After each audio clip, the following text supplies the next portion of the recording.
Hello guys, welcome back to Chelsea Godfather channel. Please subscribe to my channel for regular updates. It's been a while, it's been a minute. I've been just tired of work, busy, family, all that good stuff. And yesterday, Chelsea 8, it should have been 10, we won 10. Chelsea 8, FC Noah 0. Chelsea 8, FC Noah 0. Yeah, I mean, what can be said? I mean, we all saw what happened in that game, right? That was pretty much exhibit of Maresca ball, free-flowing Maresca ball, right? Notwithstanding is FC Noah from Armenian League. You can't blame us, but basically, like those of us, fans that are wondering what is Enzo Maresca ball all about, yesterday's game basically gave you a snapshot picture of what it's supposed to look like once it starts working fully, right? And obviously, we're not quite there in terms of the real, I won't say real, but the harder games, the more difficult games, the Premier League games. That's the real deal. We're not winning games 8-0 in the Premier League. It is what it is because it's a different level. But the point is, can we somehow copy and paste like what we saw, the formation we saw, the free-flowing passing that we saw, the press, the consistent and disciplined pressing up front from Mark Gui, from even Enzo playing a deeper role and pushing into the right spaces to squeeze the gaps and not leave the opposition any way out when we are pressing them high up the pitch. Can we do that on a consistent basis in the Premier League against the Man U's, against Arsenal that's coming on Sunday, and so on and so forth? That is right. I mean, like, we knew we were going to win that game, and we knew we were going to score a lot of goals. Whether it was for our usual 4 goals or in this case 8 goals in the UEFA Conference League, every Chelsea fan expected not just 3 points but a massive scoreline, and so we got what we expected. But I guess what I'm trying to say is, compared to our prior 2 games, and notwithstanding those 2 prior UEFA Conference League games were against better teams, Ghent and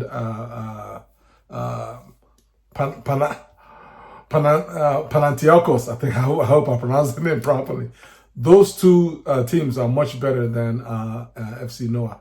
And so, but I guess what I'm trying to say is that the benefit of playing against a team like FC Noah is, it's a bit of a practice game, right? Glorified practice, so that the coach can hone in on all the training and ideas that he has, that he's been trying to imbibe into the team in the practice field, and actually get it implemented on game day. And you had the Palmers and the Jacksons watching from the sideline and seeing exactly, right, being reinforced as to what the ideas are, Maresca's ideas. And so for me, that is what I'm getting out of this game. Right? I'm not going to break down us destroying FC Noah 8-0. I can only talk about the certain key highlights that impressed me, right? Obviously, number one, I'm happy that we finally scored goals on corner kicks, because, we need some of these set piece goals. You're not going, I mean, we're not, not like Arsenal that, their whole, like 90% of their game plan is to defend and look for, corner kicks. No, I'm not even talking about that.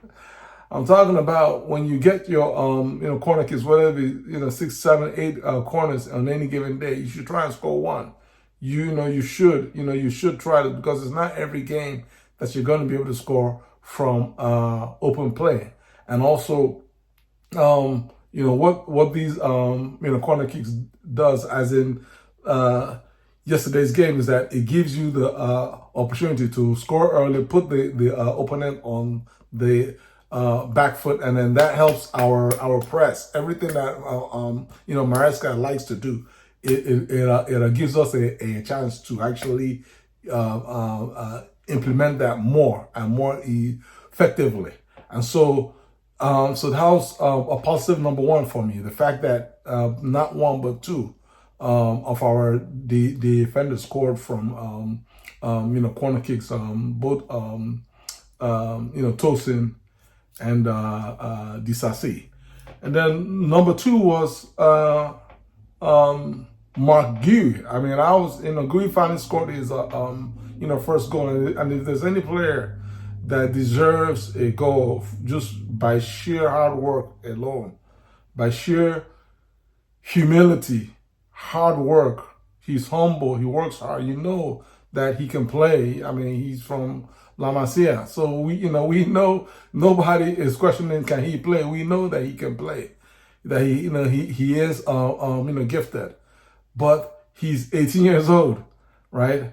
And so he's very raw. That's the reality. And he has come close to a scoring many times, but his finishing has let him down. So it was finally good to see him finally, his hard work being rewarded, his usual graft up front. He worked hard, helped us win a few balls, and finally got his first goal. So I was very happy for Gio. I really hoped that he would play the whole. Had he played the whole game, Gio probably would have scored a hat trick in the game. But he had to be sacrificed because Nkunku was kind of having a rough day at the office, and Coach he had to kind of find a way to get Nkunku going. Then point number three for me was Felix, JOAO Felix. Obviously, man of the match. He was just electric, unplayable. I mean, Felix, I love that guy. That's why fans love him. They always sing his name. Why? Because he reminds us of a little bit of Eden Hazard, in that he's gifted and he enjoys to play football the way it's meant to be played. Like, he always leaves us with joy. When you watch Felix play, you enjoy the game, and that you guys know what I'm talking about. Then also the other I guess number four a bright spot is Misha. Mikhailo, Mudryk scoring the best. We scored 8 goals. Some had multiple. Felix had 2, and Nkunku has 2. But Mudryk's goal was the best of the bunch by a country mile. I mean, the way, you all know he's been trying to do that. He has it in his locker, and he's been trying to do it. He just hasn't had the confidence to make that move and just put it in the upper roof like he did, yesterday. So it was, for me, I was very happy to see that, and hopefully we can see it in other more difficult games. And then last but not the least, item that made me happy is Enzo. Fernandez. Everybody, sell Enzo. He's not gonna. We like Lavia. We like Castillo. Put Enzo on the bench. So, guys, Enzo. There's only one Enzo. There's only one Enzo. You guys should basically get with the picture. Enzo is a one of a kind. He's not an ankle breaker. He's not a guy that's going to be snapping on ankles. He's not a Makalele. He's not Essien. He is a Luka Mudryk type of mid fielder, right? That's his thing. He can graft a little bit for you in midfield, help you win a few balls here and there, close down on some spaces here and there. But that's not Enzo's strength. That's not why you bring Enzo into your team. You bring him into your team because he's very good in passing the ball, in spreading the football all across the pitch. He has all sorts of passes, short passes, long passes, crossfield passes, lob passes, chip passes. He can do he can do it all. He sees the whole pitch. He's always, his head is on a swivel, right? And so he sees the pitch 360, and that's his strength. Yeah, he might chip in and assist and chip in a goal here and there, but that's not what he's the regulator for us in midfield, in the attacking sense of the midfield. And when he doesn't play, our attack tends to struggle a bit, right? Listen, I love Lavia, I love Caicedo, but the reality is, and some of these games is an overkill. Like, we didn't need the two of those guys against Man U at Old Trafford. I can understand Maresca going with Lavia and Caicedo against Arsenal on Sunday. That I can understand. But left for me, Caicedo and Enzo against Arsenal will get the job done. And when they get the job done, Arsenal literally only plays with one or two midfielders. So like, what we don't really need like two henchmen to go against them, right? So Enzo should be starting a lot of like, he should get back into what he was doing before, which is starting, or at the very least rotate him among the three. Right? And I know if it doesn't happen against Arsenal, it's definitely going to happen after we come back from the international break. Because after international break, Chelsea is literally going to be playing a game literally and I'm talking about just small games every 3 days. And so it's bound to happen. Then a final side note is just a honorable mention to our kiddo, Tyrique George. I love the kid. The kid is talented. Tyrique George is talented, and I know he's playing a little bit out of position. He's a right-footed winger. So in the modern day, he's supposed to play on the left, where he can cut onto his right. But playing him on the right is actually going to help him. He's only 18 years old.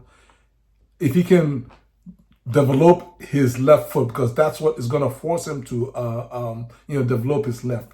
And once he's going to hopefully develop that left foot, the kid is going to be playable. What I loved about him is the fact that he is fearless and he's always looking to make positive contributions for his team. When he's on the ball, he's looking to make things happen, and I love that. I don't like wingers that just like to keep it safe.